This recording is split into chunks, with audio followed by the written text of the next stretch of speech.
Mahmud Murodovni UFC'ga qaytarmasa bo'lmaydi. Hamyurtimiz Mahmud Murodov Octagon MMA'da mag'lubiyat nimaligini bilmay kelayotgan ikki vazn toifasi chempioni irlandiyalik Will Fury'ga qarshi Octagonga chiqdi. Jangning ilk raundida Murodov yaxshi harakat qildi. Biroq raund oxirida kuchli zarbani o'tkazib yubordi va nokaut bo'lishiga juda oz qoldi. Ikkinchi raund boshida u ketma-ket aniq zarbalar bilan raqibini bosim ostida qoldirib, Will Fury'ni dahshatli nokautga uchratdi.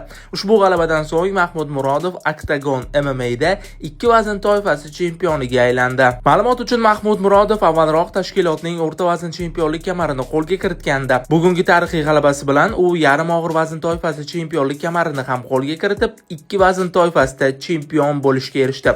Mahmud Murodovni tarixiy g'alaba bilan tabriklaymiz. Hamyurtimizning bunday yorqin g'alabalaridan keyin Dana White unga aloqaga chiqishi kerak chog'i. Kommentariyada UFC va Dana White'ni belgilab keting.